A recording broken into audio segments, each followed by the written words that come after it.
This is a video correction.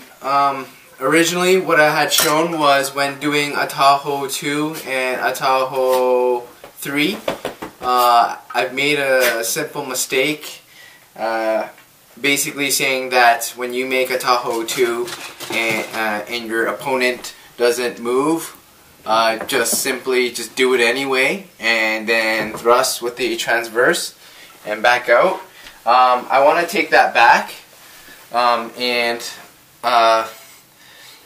thanks to Alex and Daniel from the SEA Destreza forums, I realized that something else could be done. And doing Atajo 2 and the opponent doesn't move their sword along with you, what I didn't want to see people do, and why I decided to go that first route of showing you guys, is because I didn't want people to do something like this when they make the Atajo step and then kind of like open up their arm with a lateral movement, and then it opens up this whole area, and then because it opens up this whole area, if the opponent were to disengage, I would have to make a bigger movement to block, to come back and block or parry that or to deal with that disengagement, right?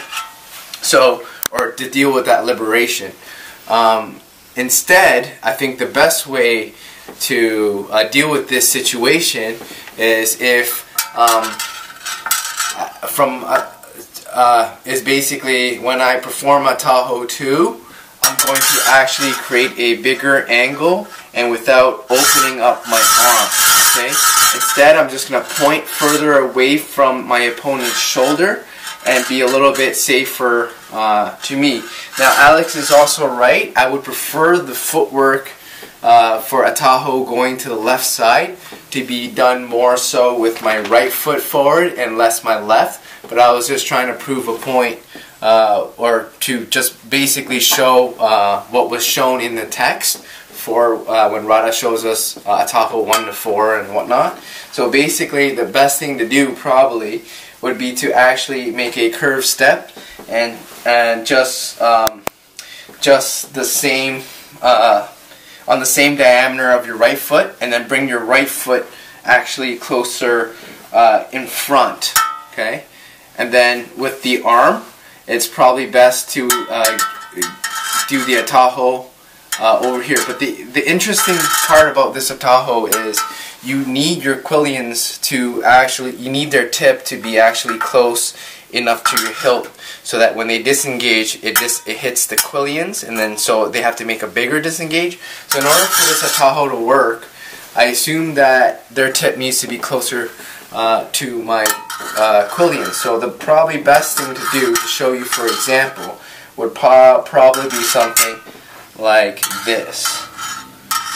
And that way they have to make a bigger disengage to go around, and that will give me time to do something else, or to do the other Atajo, which is from underneath, right? So I think that is one of the things I want to correct about Atajo 2.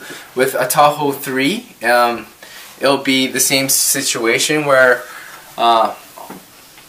from the inside, if you want to move over there, from the inside, going towards the right, what I'm going to do instead is I'm going to move towards the right and make the Atajo there at a bigger angle and point away from their shoulder, versus trying to do something like this.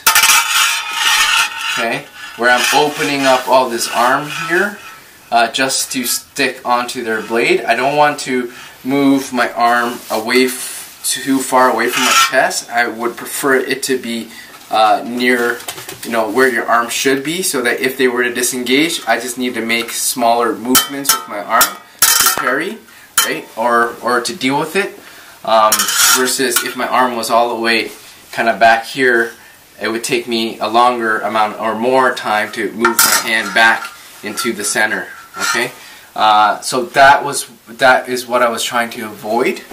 I was trying to avoid people performing Atajos moving their arm too far out laterally. It's like to me, I feel like the Atajos are better around the central area versus doing them like really far out, or because that opens up the inside of your hands, or your chest, or your wrist there to shots, to hand snipes. Anyways, thank you. This is my correction video.